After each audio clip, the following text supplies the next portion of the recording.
सोरठियो दूहो भलो भली मरवण री जात, जोबन छाई धन भली तारा छाई रात। एक नार ने अचरज किया, सांप मारी पिंजड़े में दिया, जो जो सांप ताल को खाए, सूखे ताल सांप मरी जाए। ढोला मारूरा दूहा और खुसरो जी की इन पंक्तियों के साथ आज हम यूजीसी नेट जेआरएफ हिंदी के लिए यूनिट 2 में लौकिक साहित्य पढ़ने वाले हैं, जो कि हमारी 7 कक्षाएं आदिकाल की कंप्लीट हो चुकी हैं। आज हम 8वीं कक्षा शुरू करने जा रहे हैं। तो हिंदी सरोज ऑनलाइन में मैं डॉक्टर सुमित गौतम आप सभी का स्वागत करता हूं और हमारा ये बैच नेट जेआरएफ के लिए दिसंबर 24 के लिए शुरू किया गया है, जो कि बिल्कुल फ्री है। आप कक्षा को अंत तक देखिएगा एकदम। इसमें हम पूरा ऑथेंटिक आपके लिए मैटर लेके आते हैं और बिल्कुल एग्जाम के नजरिए से आपकी तैयारी करवाते हैं। हम पूरा सिलेबस आपका दिसंबर तक करवा के देंगे। हमारे साथ बने रहिए। तो आइए शुरू करते हैं आज की क्लास। ढोला मारूरा दूहा, सबसे पहले हम पढ़ेंगे ढोला मारूरा दूहा, जिसके मूल रचनाकार कल्लोल कवि माने जाते हैं। ये कल्लोल कवि ने लिखी थी। ये रचना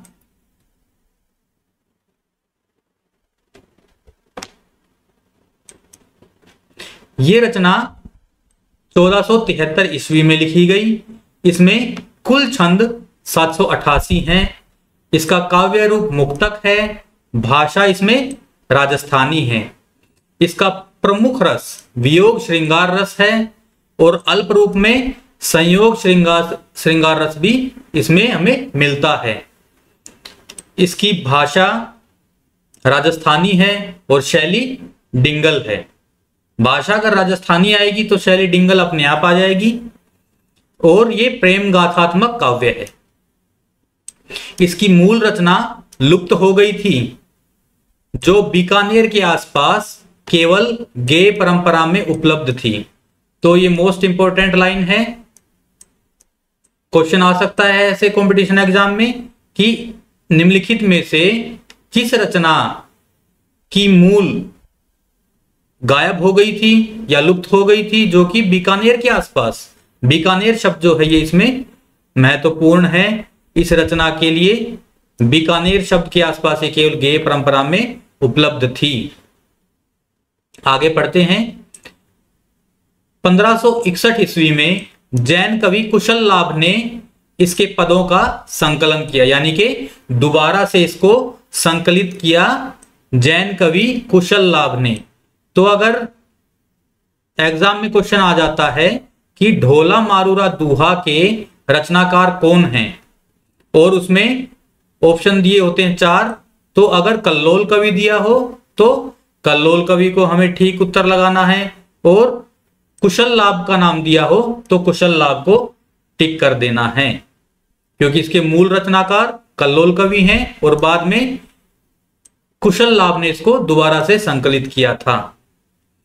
तो ये दोनों ऑप्शन एक साथ तो देगा नहीं, एक बार में एक ही ऑप्शन देगा इनमें से और वही हमारा सही उत्तर हो जाएगा। इसकी मूल रचना जो है ये दोहा छंद में रचित थी और बाद में कुशल लाभ ने इसमें कुछ चौपाइयां जोड़ दी। 1934 ईस्वी में राम सिंह, सूर्यकर्ण पारिक और नरोत्तम स्वामी ने इसका संपादन नागरी प्रचारणी सभा काशी में किया और इसका प्रकाशन करवाया। ठीक है, ये इंपॉर्टेंट है पॉइंट। देखिए जितना भी मैं आपको पढ़ाऊंगा एक एक लाइन उसमें इंपॉर्टेंट है, और जो बहुत महत्वपूर्ण जो पंक्तियां हैं उनको मैं लिखवाता भी रहूंगा। तो आप कॉपी पेन साथ में रखिए और इसको नोट करते रहिए साथ साथ में। ढोला को, ये भी इंपॉर्टेंट पॉइंट है, इसे नोट कर लेना। बीकानेर के आसपास यह दोहा प्रसिद्ध है। कौन सा दोहा? सूरठियो दूहो भलो भली मरवण री बात, जोवण छाई धन भली तारा छाई रात। जिस प्रकार सोरठे और दोहे दोनों भले हैं, वैसे ही मरवण की बात भी भली है। और हाँ, इसमें ये ठीक कर लीजिएगा, ये बार बार में मारवाड़ी ही आ रहा है, ये मैं चेक कर नहीं पाया, इसकी जगह मारवाड़ी कीजिएगा। सही जो है ये मारवाड़ी है, इसे ध्यान में रखिएगा। ये हर जगह मेरे ख्याल से मिसप्रिंट ही आएगा, इसका ध्यान रखिएगा। तो इस हिसाब से 2 बार विवाह हो गए हमारे नायक ढोला के। एक बार बालपन में विवाह हो गया, और फिर क्या हुआ, जब वो जवान अवस्था में पहुंचे तो उस समय पर वो अपने विवाह को भूल चुके थे और उन्होंने दूसरा विवाह मालवा की राजकुमारी मालवणी से कर लिया। तो ये 2 इसमें स्त्री पात्र हैं, जो प्रमुख स्त्री पात्र हैं वो 2 हैं, मारवणी और मालवणी। दोनों के नाम बहुत मिलते जुलते हैं, इनमें हमें कंफ्यूज नहीं होना है, इन्हें ध्यान से पढ़ना है कि पहले मारवणी से शादी हुई थी और बाद में मालवणी से। आगे चलते हैं। आगे कथन है रामचंद्र शुक्ल जी का, क्या, राउलवेल से जो श्रृंगारिक परंपरा हिंदी में आरंभ हुई उसका विकसित रूप ढोला मारूरा दूहा में देखा जा सकता है। ये इंपॉर्टेंट है, शुक्ल जी का कथन है ये ढोला मारूरा दूहा के बारे में, नोट कर लीजिएगा इसको। राउलवेल से जो श्रृंगारिक परंपरा हिंदी में आरंभ हुई, ये जो पंक्ति है ये आदि पंक्ति बिल्कुल सेम रामचंद्र शुक्ल जी के जैसी है, लेकिन आगे इसमें बदल दी गई है, क्या, उसे ढोला मारूरा दूहा से एक नई दिशा प्राप्त हुई, उत्तरोत्तर लोगों की रुचि परिष्कृत होती चली गई। ये है मोतीलाल मेनारिया जी का कथन। ढोला मारूरा दूहा हेमचंद्र व बिहारी के पदों के बीच की योजक जोड़ी है। ये मोस्ट इंपोर्टेंट कथन है हजारी प्रसाद द्विवेदी जी का, इसे नोट करना है, याद करना है।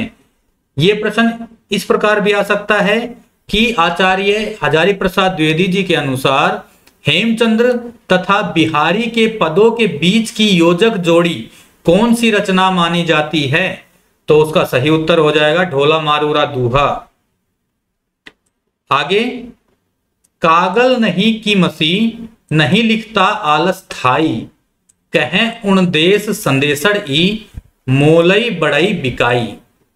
ये जो है ये मारवणी का कथन है, जो कि वो अपने संदेश वाहकों से कह रही है।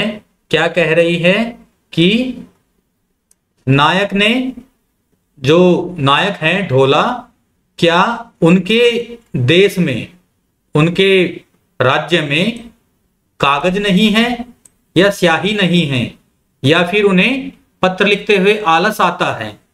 कागल नहीं की मसी नहीं लिखता आलस थाई, ठीक है, कि कागज नहीं है, कागज यानी कागज, मसी यानी स्याही, कागज नहीं है या फिर स्याही नहीं है, या फिर उनको पत्र लिखते हुए आलस आता है, आलस थाई, कहें उन देश संदेशड़ ई मोलई बड़ई बिकाई। ये जो है ये मारवाड़ी का कथन है।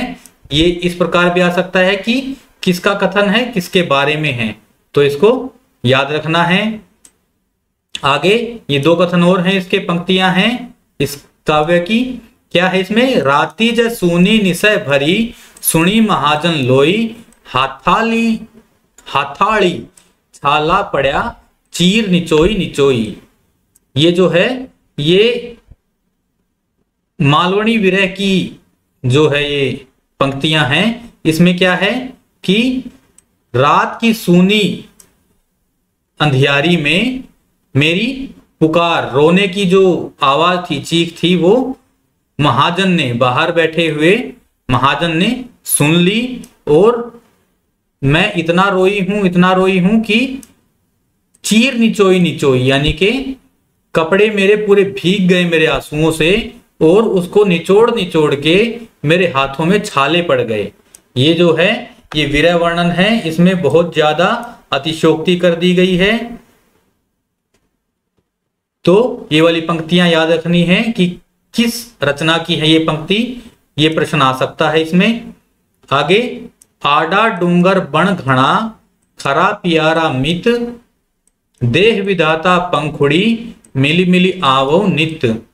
ये जो है ये भी मारवाणी की पंक्ति है, जो कि वो सोचती है कि प्रभु अगर मुझे पंख दे दे तो मैं रोज रोज अपने नायक से, ढोला से मिल के आ जाऊं, क्योंकि यहां पर उस देश में पहुंचने का रास्ता जो है वो बड़ा कठिन है।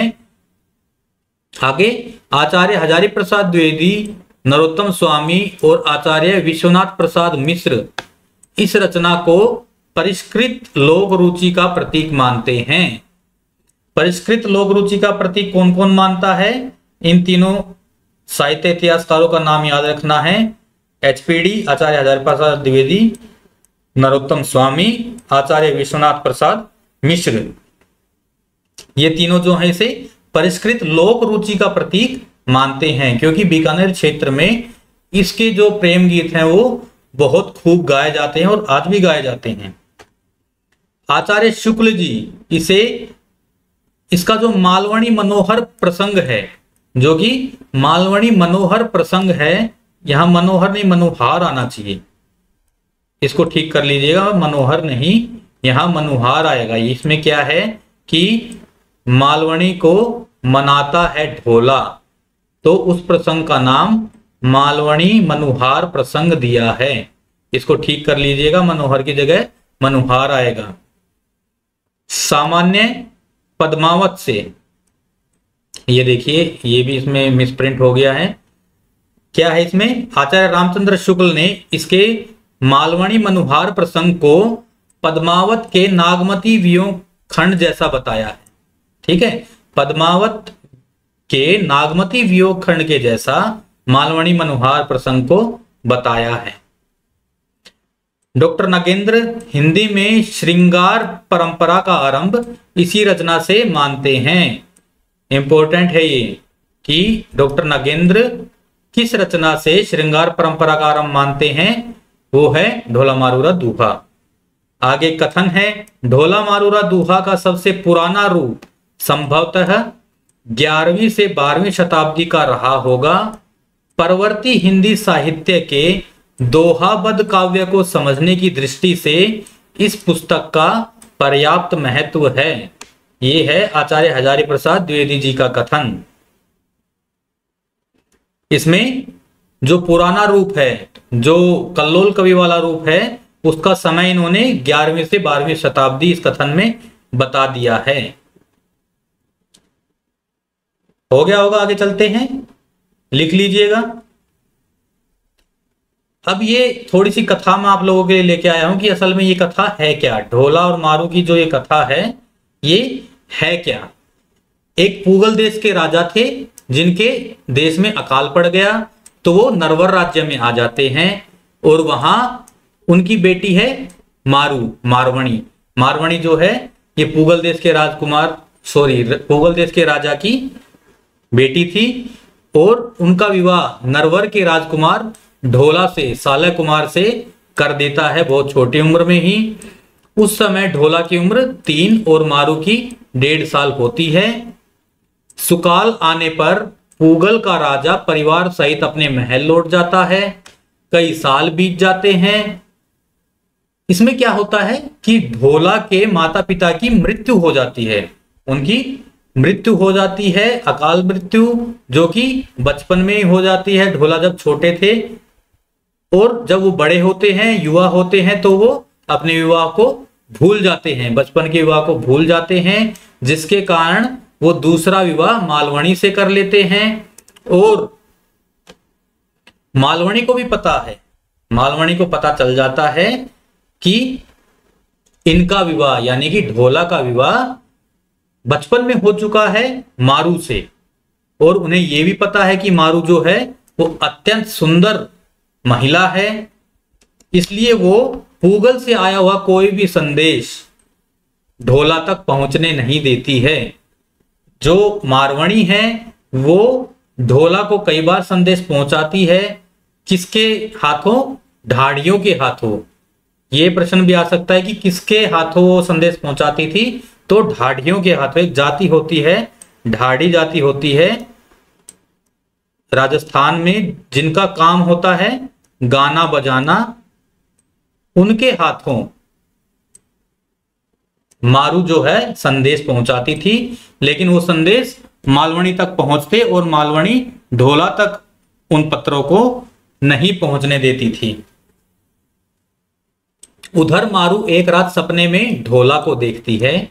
उसके बाद उसके जी को चैन नहीं मिलता। मारू की यह हालत देख पूगल का राजा एक चतुर गायक को नरवर देश भेजता है। गायक गाने के बहाने, वो गाना गाता है वहां पर जाकर, जिसमें ढोला और मारू का प्रेम गीत होता है, और गीतों में पूगल और मारू का नाम सुनते ही ढोला को अपने विवाह की याद आ जाती है। ढोला मारू से मिलने के लिए बेचैन हो उठता है, लेकिन मालवणी जो है वो उससे बहाने बनाती है कि अभी तो बहुत काली अंधियारी रात है, बहुत तेज बारिश हो रही है और ऊंचे नीचे यहाँ पे डूंगर हैं। बहुत सारे बहाने बनाती है उसे रोकने के लिए, ताकि वो पूगल देश ना जा पाए मारवणी से मिलने के लिए। लेकिन उसके सारे प्रयास व्यर्थ जाते हैं और अंत में एक दिन ढोला जो है वो मारू से मिलने के लिए ऊंट पर सवार होकर कैसे जाता है? ऊंट पर सवार होकर जाता है, और ढोला को देखकर मारू जो है वो झूम उठती है। नरवर देश में वो मारू को लेके आ जाता है, लेकिन रास्ते में क्या है? खलनायक मिलता है, उमर सूमरा खलनायक का नाम है, जो कि मारू को छीनना चाहता है। लेकिन ढोला का ऊंट इतना तेज होता है कि खलनायक का घोड़ा उसे पकड़ नहीं पाता, और सफलतापूर्वक हमारा नायक नायिका को लेकर अपने देश वापस आ जाता है। और वापस आने के बाद भी वो मालवणी को मना लेता है कि मारवणी उसके साथ में ही रहेगी। तो इस प्रकार दोनों रानियां, अपने नायक की, ढोला की दोनों रानियां उसके साथ में रहती हैं और सब खुशी खुशी रहते हैं। ये थी इसकी कथा। अगर समझ ना आई हो तो एक बार दोबारा फिर से सुन लीजिएगा इसको रिपीट करके। अभी हम आगे बढ़ते हैं। आगे है अमीर खुसरो। अमीर खुसरो के बारे में हम पूरा विस्तृत रूप से पढ़ेंगे, क्योंकि बहुत ही इंपॉर्टेंट है ये लौकिक साहित्य में। आचार्य शुक्ल जी की जो हिंदी इतिहास ग्रंथ है, हिंदी साहित्य का इतिहास, उसमें अमीर खुसरो को फुटकल रचनाओं में शामिल किया गया है, लेकिन हम इसे लौकिक साहित्य के अंतर्गत भी पढ़ते हैं।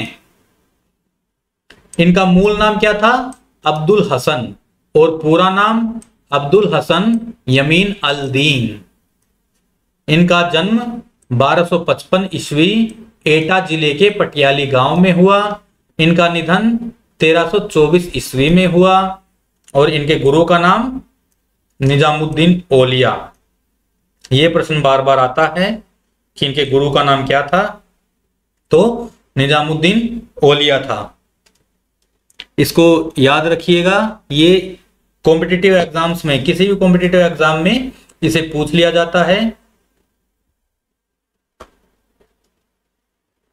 अभी खुसरो के उपनाम और उनकी उपाधियां, ये मोस्ट इंपॉर्टेंट हैं। इन्हें भी हमें याद करना है, क्योंकि इनको बहुत सारी उपाधियां और उपनाम दिए हैं अलग अलग बादशाहों ने, अलग अलग साहित्य इतिहासकारों ने, तो उन्हें हमें याद रखना है। ये पेपर में पूछे जाने वाले नाम हैं। तो खुसरो सुखन की उपाधि उन्हें किसने दी थी? ख्वाजा इजुद्दीन ने। तब इनकी अवस्था मात्र 12 वर्ष की थी। मात्र 12 वर्ष की अवस्था में ही इन्होंने इतने बढ़िया काव्य लिखे थे कि इन्हें खुसरो सुखन की उपाधि दे दी गई थी। तोताए हिंद या फिर तुर्के अल्लाह, ये दोनों उपाधियां अलाउद्दीन खिलजी ने इनको दी थी। तूतिए हिंद खुसरो स्वयं को कहते हैं। इसके बारे में जो है ऑथेंटिक जो इनकी पंक्तियां हैं वो भी हम आगे चल के पढ़ेंगे। तूतिए हिंद इन्होंने स्वयं को कहा है। कवियों में महाकवि और कवियों के राजकुमार ईश्वरी प्रसाद जी ने कहा है। खड़ी बोली के प्रथम कवि माने जाते हैं। और अवधी भाषा का प्रथम कवि कौन मानता इन्हें? डॉक्टर राम कुमार वर्मा हिंदू इस्लामी संस्कृति के प्रथम और प्रतिनिधि कवि माने जाते हैं। ये किसने कहा है? आचार्य शुक्ल जी ने। आचार्य रामचंद्र शुक्ल इनको हिंदू इस्लामी संस्कृति के प्रथम और प्रतिनिधि कवि मानते हैं। खड़ी बोली हिंदी का पहला कवि शिव सिंह सेंगर ने कहा। ये देखिए, ये खड़ी बोली के प्रथम कवि माने जाते हैं और खड़ी बोली हिंदी में जो पहले कवि हैं वो इनको शिव सिंह सेंगर ने कहा है। ये दोनों अलग अलग प्रश्न हैं, इनको ध्यान से पढ़िएगा दोनों पंक्तियों को। इनमें इन 8 पंक्तियों में जो मोस्ट इंपोर्टेंट हैं वो है पहली खुसरो सुखन की उपाधि इजुद्दीन ने दी थी। तूतीय हिंद इन्होंने स्वयं को कहा है। खड़ी बोली के प्रथम कवि ये माने जाते हैं। इनको अवधी भाषा का प्रथम कवि किसने कहा है? राम कुमार वर्मा ने। और खड़ी बोली हिंदी का पहला कवि किसने कहा है? शिव सिंह सेंगर ने। ये सब इसमें इंपॉर्टेंट पॉइंट्स हैं, इनको याद कीजिएगा। इनकी रचनाएं पढ़ लेते हैं, ये भी बहुत महत्वपूर्ण हैं एग्जाम की दृष्टि से। खालिक बारी इनकी जो रचना है वो एक शब्दकोश है, ये हमें याद रखना है। खालिक बारी एक शब्दकोश है। पहेलियां, मुकरियां, गजल, दो सकूने, नजराने हिंद, आशिक और आवाज़े खुसरवी, हालाते कन्हैया, नूह सिपिहर, ये इसकी रचनाएं हैं। इसमें जो है मोस्ट इंपोर्टेंट है हमारी खालिक बारी, हमें याद रखना है कि एक शब्दकोश है। आशिक हमें याद रखना है हिंदी की प्रशंसा करती रचना कौन सी है। आवाज़े खुसरवी ये याद हमें रह ही जाएगा क्योंकि खुसरो जी का नाम आ गया है और आवाज नाम आ गया है तो ये संगीत विषयक रचना है, ये कॉमन सेंस वाला प्रश्न हो जाएगा। हालाते कन्हैया ये इंपॉर्टेंट हो जाता है क्योंकि हमें ये ध्यान में नहीं रहता है कि इन्होंने धार्मिक ग्रंथ भी कोई लिखा होगा कि जिसमें कन्हैया का भी वर्णन हो, ऐसा भी ग्रंथ इन्होंने कोई लिखा होगा तो ये इंपॉर्टेंट हो जाता है। भारतीय बोलियों का वर्णन किस रचना में मिलता है? नूह सिपिहर में, ये भी मोस्ट इंपोर्टेंट है। तो इनकी ये रचनाएं हमें पक्का याद रखनी है और बाकी रचनाओं को भी ध्यान में रखना है। रचनाओं से प्रश्न पूछ लिया जाता है वन लाइनर कि इनमें से कौन सा शब्दकोश है, इनमें से हिंदी की प्रशंसा करती कौन सी रचना है, या फिर निम्नलिखित में से भारतीय बोलियों का वर्णन किस रचना में मिलता है, ये हमें याद रखना है। आगे बढ़ते हैं। अमीर खुसरो की हिंदी रचनाओं का प्रथम संकलन जवाहरे खुसरवी के नाम से 1918 में मौलाना रशीद अहमद सालेम ने अलीगढ़ से प्रकाशित करवाया। इसका ये नाम जो है जवाहरे खुसरवी, ये मोस्ट इंपोर्टेंट है, एग्जाम में पूछे जाने वाला नाम है, इसे याद करना है कि इनका प्रथम संकलन किस नाम से प्रकाशित करवाया गया? जवाहरे खुसरवी के नाम से। उनकी रचनाओं का द्वितीय संकलन कब प्रकाशित हुआ? 1922 ईस्वी में, जो कि ब्रजरतन दास ने करवाया था खुसरो की हिंदी कविता नाम से। खुसरो की हिंदी कविता नाम के संकलनकर्ता कौन है? ब्रजरत्न दास, ये हमें याद रखना है। डॉक्टर कादरी खालिक बारी को खुसरो की रचना नहीं मानते हैं। कौन से ऐसे साहित्यकार हैं, इतिहासकार हैं जो कि खालिक बारी को खुसरो की रचना नहीं मानते हैं? तो वो है डॉक्टर कादरी। उक्ति वैचित्र्य की प्रधानता के कारण इनकी पहेलियां और मुकरियां प्रसिद्ध हैं। इनकी पहेलियां और मुकरियां प्रसिद्ध हैं। इनमें उक्ति वैचित्र्य की प्रधानता थी, यद्यपि रसीले गीत और दोहे भी उन्होंने लिखे हैं। ये आचार्य रामचंद्र शुक्ल जी का कथन है और बहुत ही महत्वपूर्ण कथन है, इसे याद रखना है, ध्यान में रखना है हमें। आगे शुक्ल जी और क्या कहते हैं, एक और कथन है, कबीर की अपेक्षा खुसरो का ध्यान बोलचाल की भाषा की ओर अधिक था। कबीर की भाषा में क्या होता था, सदुकड़ी भाषा होती थी, इधर उधर के प्रांतों की जो है मिश्रित बोली का वो इस्तेमाल करते थे, कहीं कहीं वो काफी प्राचीन भाषा का भी काव्य रूप में इस्तेमाल करते थे। लेकिन खुसरो जी का ध्यान बिल्कुल बोलचाल की भाषा पर था। वो बचपन से ही उन्हें इस भाषा में बात करते लोग और इस भाषा में पहेलियां बुझाते बहुत अच्छे लगते थे। तो बचपन से ही उनको शौक था कि वो भी लोगों को अपनी ओर आकर्षित करे, इसी भाषा में, अपनी बोलचाल की भाषा में अलग अलग तरीके से अपनी बात को कहकर। तो ये वाला इंपॉर्टेंट है। ये किसने कहा है, शुक्ल जी ने कहा है। जिस प्रकार अंग्रेजों का ध्यान बोलचाल की भाषा की ओर अधिक रहता था, उसी प्रकार खुसरो जी का भी रहता था। आगे बढ़ते हैं, एक और कथन है, बहुत ही इंपॉर्टेंट, ये मोस्ट इंपॉर्टेंट कथन है, इसको तो पक्का करना है हमें, इसे याद रखना है। देखिए जितने भी कथन मैं आप लोगों के लेके आता हूं ना, सारे जो अति महत्वपूर्ण होते हैं वही मैं आपके लिए लेके आता हूं। फालतू का मैटर मैं बिल्कुल आपको पढ़ाऊंगा नहीं। बिल्कुल नेट के हिसाब से जो हिंदी के जितने भी कॉम्पिटिटिव एग्जाम होते हैं, नेट का ही लेवल सबसे ऊपर होता है और उसी लेवल से मैं आपकी तैयारी करवा रहा हूं, ताकि DSSS, असिस्टेंट प्रोफेसर जैसे कोई भी एग्जाम हो आपके आराम से निकल जाएं।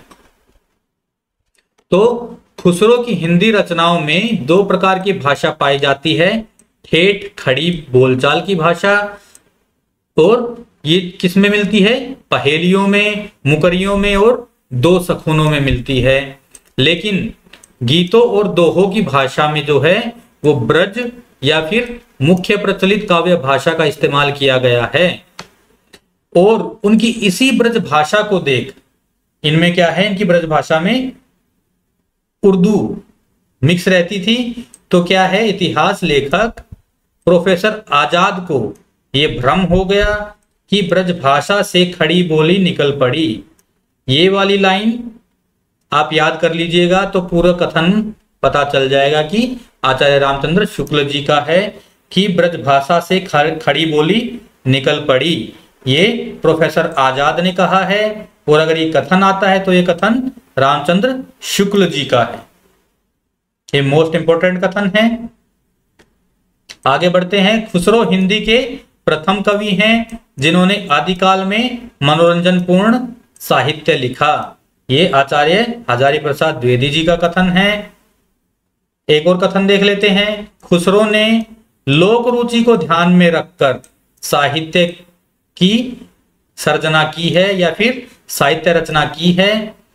उनकी रचनाओं में तत्कालीन संस्कृति की झलक भी विद्यमान है। बाबू गुलाब राय जी का कथन, और इंपॉर्टेंट भी हो जाता है ये कि लोक रुचि को ध्यान में रखकर रचना करने वाला किसने कहा है, बाबू गुलाब राय जी ने।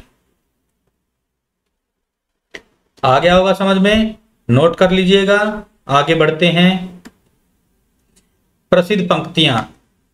इसकी प्रसिद्ध पंक्तियां क्या हैं, खुसरो जी की जो जानी मानी पंक्तियां हैं, चैमन तूतिये हिंदुम अर रास्त पुसी, जेमन हिंदुई पुरुष ता नाच गोयम। ये फारसी की पंक्तियां हैं, फारसी भाषा में लिखी हुई हैं,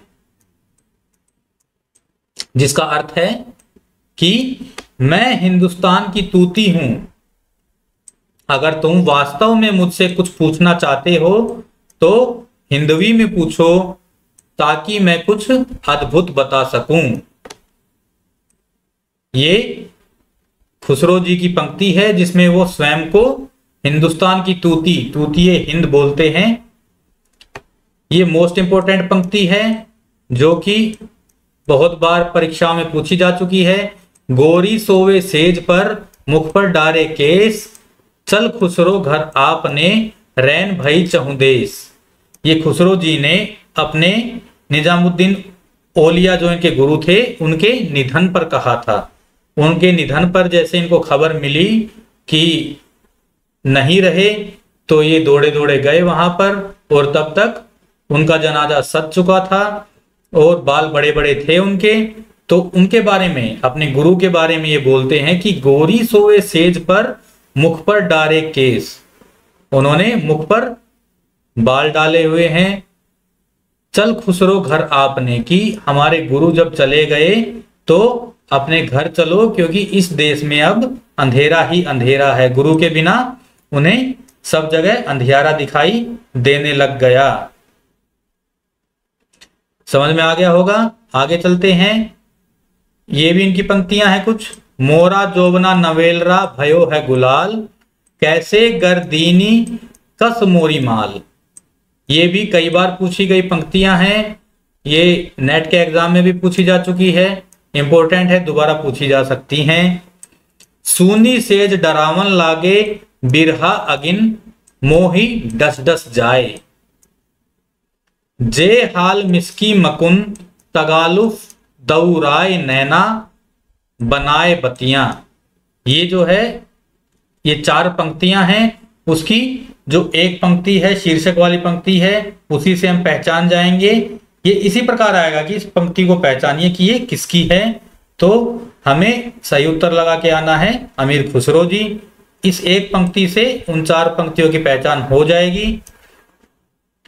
निजामुद्दीन औलिया क्या कहते हैं कि यदि खुदा मुझसे कहे कि संसार में आपकी उपलब्धि क्या थी, तो मैं अमीर खुसरो को आगे कर दूंगा। उन्हें इतना गुमान था अपने शिष्य अमीर खुसरो पर, उनकी प्रसिद्धि पर, उनकी लेखनी पर, कि वो कहते थे कि अगर खुदा मुझसे पूछे कि आपने संसार में क्या प्राप्त किया, तो मैं खुसरो को आगे कर दूंगा। सोचिए एक गुरु के लिए कितने गर्व की बात है कि उनका शिष्य इतना बड़ा हो गया है कि वो खुदा के सामने भी उसे खड़ा कर सकता है। आगे 2 सकुने, इसको ठीक कर लीजिएगा, सकुने नहीं है ये, 2 सकुने आएगा यहां पर। 2 सकुने, 2 सकुने क्या होता है? 2 सकुने क्या होता है? 2 प्रश्नों का एक उत्तर। 2 सकुने का मतलब है 2 प्रश्नों का एक उत्तर। जैसे उदाहरण है घोड़ा अड़ा क्यों, पान सड़ा क्यों, तो इसका उत्तर हो जाएगा मोड़ा न था। घोड़ा अड़ जाता है जब तक उसको घुमाते नहीं हैं, और पान सड़ जाता है अगर उसे मोड़ के सही तरीके से ना रखा जाए। ये इनकी कुछ पहेलियां हैं जिनका उदाहरण है। ये हम बचपन से सुनते आए हैं। एक थाल मोतिन भरा, सबके सिर पर औंधा धरा, चहूं और वह थाल फिरे, मोती उससे एक न गिरे। ये भी पहेली है। इनमें से पंक्ति देके पूछ सकता है कि ये कौन सी विधा की पंक्तियां हैं, मुकरियां हैं, पहेलियां हैं, या फिर 2 सखुने हैं। ये ऐसे करके आती हैं। एक नार ने अचरज किया, सांप मारी पिंजड़े में दिया, जो जो सांप ताल को खाए, सूखे ताल सांप मर जाए। इसका उत्तर हो जाएगा दिया बाती। दिया और बाती के बारे में कह रहे हैं खुसरो जी।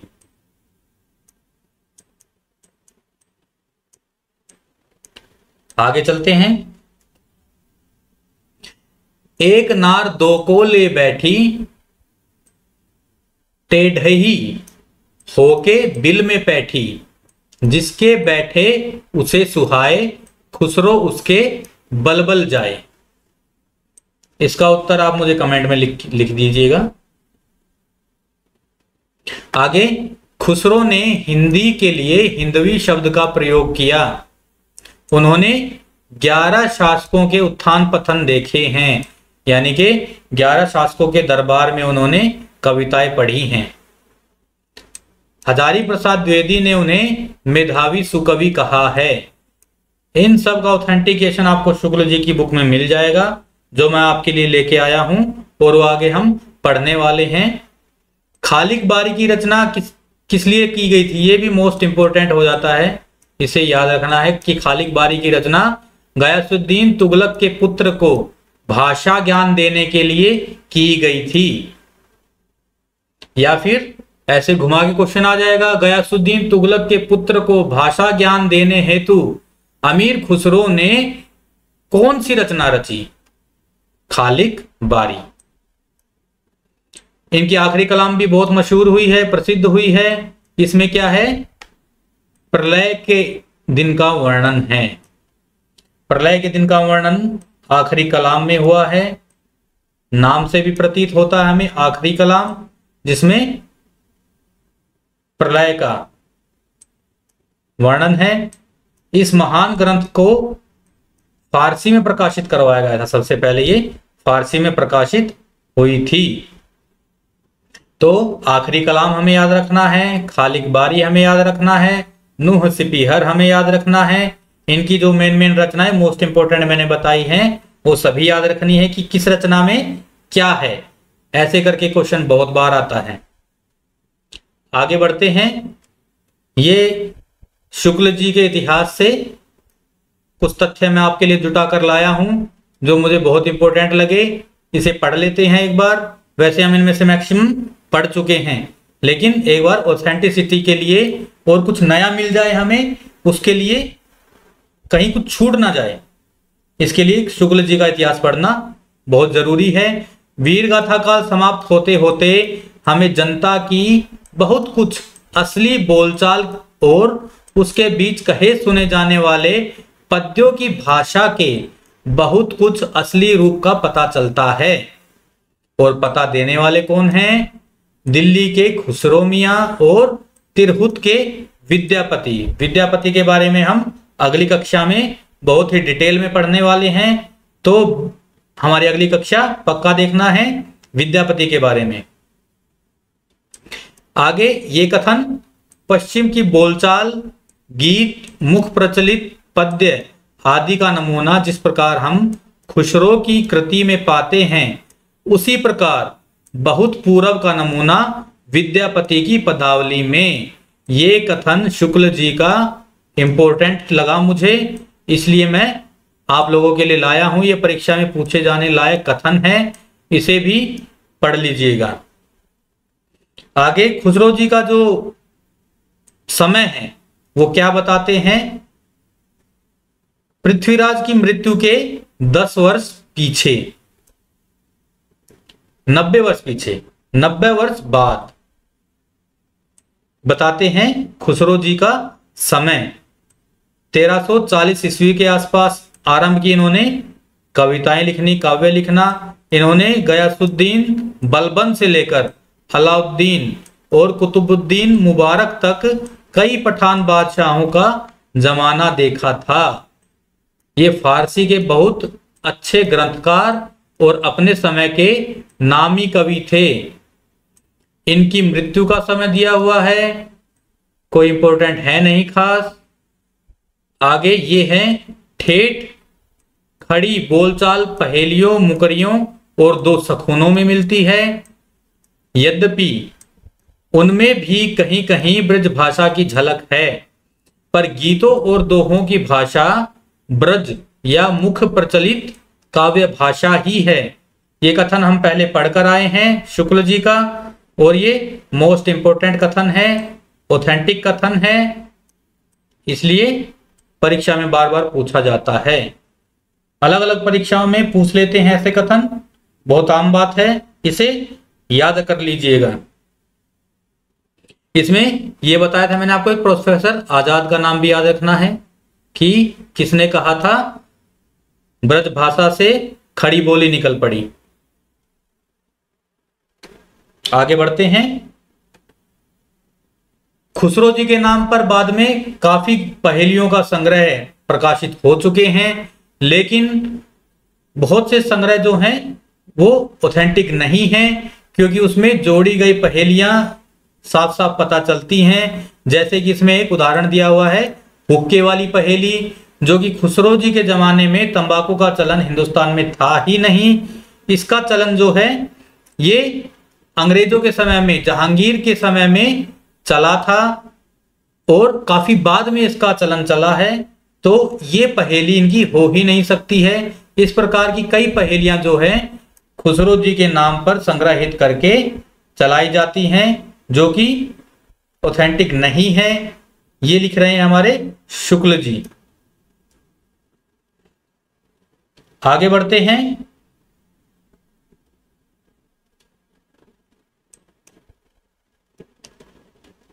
वसंत विलास, आज का ये अंतिम टॉपिक है। वसंत विलास के बारे में हमें थोड़ा सा पढ़ना है, देख लेते हैं इसको। इसके रचनाकार और रचनाकाल अज्ञात हैं।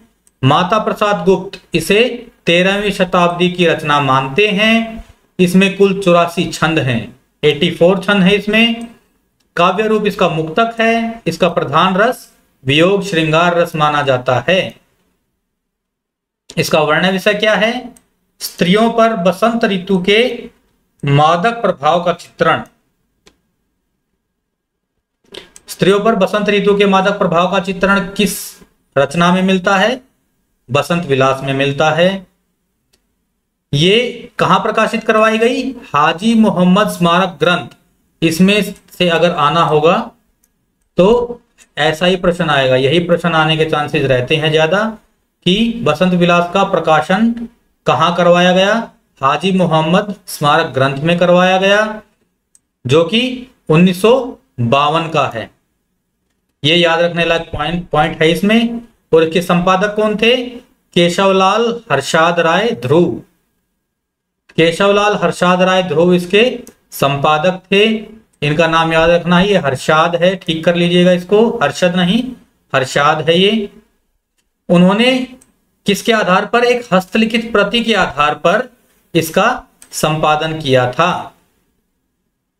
अब माता प्रसाद गुप्त जी क्या कहते हैं? उनका एक कथन है, यह एक अत्यधिक सरस साहित्यिक रचना है और आधुनिक आर्य भाषा साहित्य के आदिकाल के इतिहास में बेजोड़ है।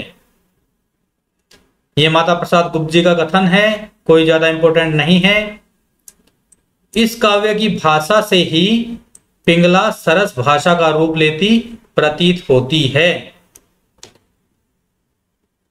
यह भी कोई जरूरी नहीं है कथन, छोड़ सकते हैं इसको। ये पंक्तियां इंपॉर्टेंट हैं, इन्हें याद रखना है। ये पूछी जा सकती हैं कि ये किस रचना की पंक्तियां हैं। इणी परी कोयली कूजई, पूजई युति मनोर, विधुर वियोगिनी धूजई, कूजई मायण किशोर। ये जो पंक्तियां हैं ये वसंत विलास की हैं। अगर आना होगा प्रश्न तो सीधा सीधा यही आएगा, पंक्तियां देके पूछेगा कि ये किस रचना की पंक्तियां हैं, या फिर मिलान वाला क्वेश्चन दे देता है कि 4-5 पंक्तियां दे देता है और हमें सुमेलित करना होता है किस रचना की हैं। इस प्रकार भी प्रश्न आ सकता है। तो इसमें ये दोनों पॉइंट मोस्ट इंपोर्टेंट हैं, इन्हें याद रखना है। और आगे की क्लास में हम विद्यापति जी को पढ़ने वाले हैं। आज की क्लास हम यहीं समाप्त करते हैं। आशा आप लोगों को पसंद आ रही होंगी कक्षाएं, और अगर आपको पसंद आ रही हैं तो चैनल को सब्सक्राइब करना मत भूलिएगा, मेरे साथ बने रहिएगा। दिसंबर तक हमें पूरा सिलेबस कंप्लीट करके रिवीजन करना है और नेट जेआरएफ पक्का क्लियर करके मानना है। इतना मैटर मैं आपको ऑथेंटिक करवा दूंगा कि नेट जेआरएफ आपका बिल्कुल आराम से क्लियर होगा। मेरे साथ में बने रहिएगा, मुझे सपोर्ट करते रहिएगा, और मिलते हैं अगली क्लास में। तब तक के लिए जय हिंद, जय भारत।